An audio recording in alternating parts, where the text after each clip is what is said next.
So the teachings His Holiness gave in South India this year, the principal audience was the monastics from the 3 seats from Gandhara Pungsara. There were monastics from some of the other traditions. A lot of the Nyingma monks from Namdroling came, and I think some of the other Sakya monks also came. The Sakya monastery nearby. There's a Kargyu monastery nearby too. I don't know if they came because, I don't know them. But anyway, one thing His Holiness really emphasized was the importance of Dharma study. Yeah, and so really encouraging people to study not just the Lamrim, but to study the great treatises, like we're doing the 400 stanzas right now. And, really learning the Dharma very well. So, because when you know the Dharma, then you have something to meditate about. When you haven't studied and you sit down, then who knows what your quote meditation is going to be, because you basically wind up making up your own meditation. Meditation must be sitting with closed eyes and, fantasizing, or even watching your breath. Yeah, but what's the difference between sitting with closed eyes watching your breath and doing breathing meditation? There's got to be a difference between the two, right? Yeah. Did the Buddha teach to sit and close your eyes and watch your breath? Is that meditation? We used to do that after lunch when I was a little kid.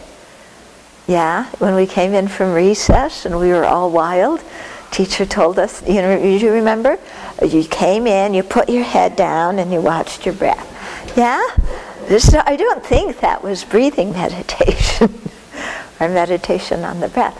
So, His Holiness' point is, if you want to know how to meditate, you have to know the teachings. Yeah? And not only the teachings on how to meditate, but the whole philosophical structure of the Dharma, so that you know, what is the basis? How are you looking at the world? What is the Buddhist worldview? What is the path that you're going to take? In other words, what qualities are you going to develop in yourself? And what's the result that you're aiming for? So basis, path, result.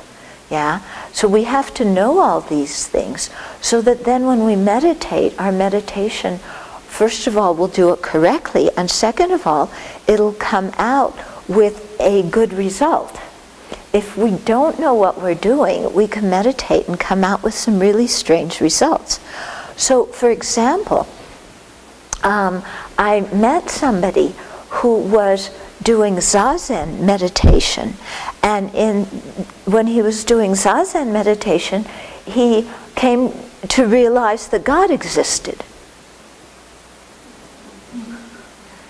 Now that isn't, where the result you're supposed to get from doing Zen meditation. Yeah.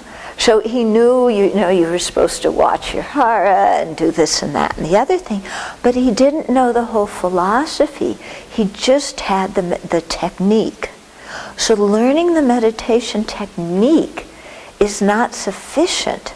You have to know what the philosophy is, so that you know what to look for and what certain things mean, and also so that you develop discriminating wisdom, so you know what exists and what doesn't exist.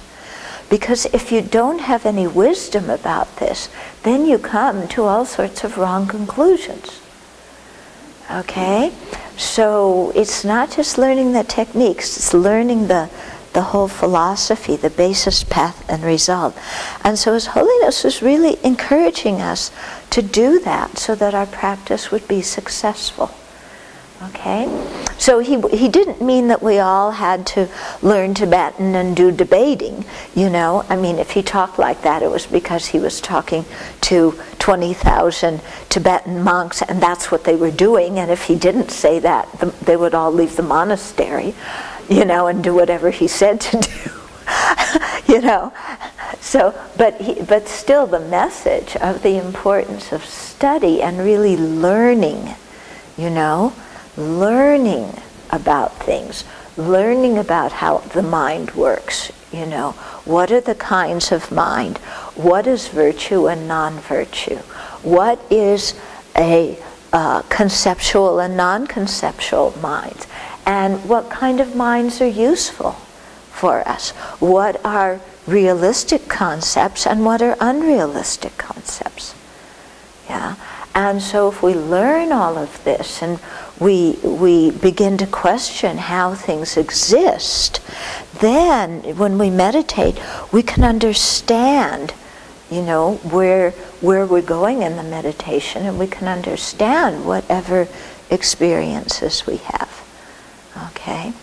So similarly, if you know the philosophy, then you know that the purpose of meditation isn't to have supercalifragilisticexpialidocious experiences where you're flying in the sky and merging with the universe and are on top of the world, and seeing colors and deities appearing to you, and you learn that that's not, actually the purpose of your meditation.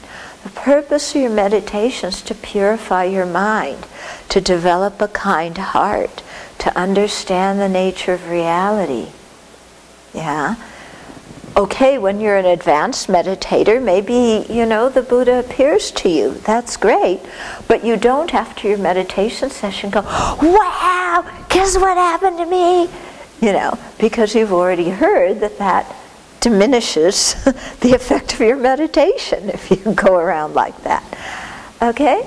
So, this point about combining, study and then thinking about the teachings and then meditation is really quite important, because this thing of hearing, thinking, meditating, the Buddha spoke about it in the the Pali Canon, in the Sanskrit teachings. It's all over, So also, it's not just hearing or learning the teachings; it's also thinking about them.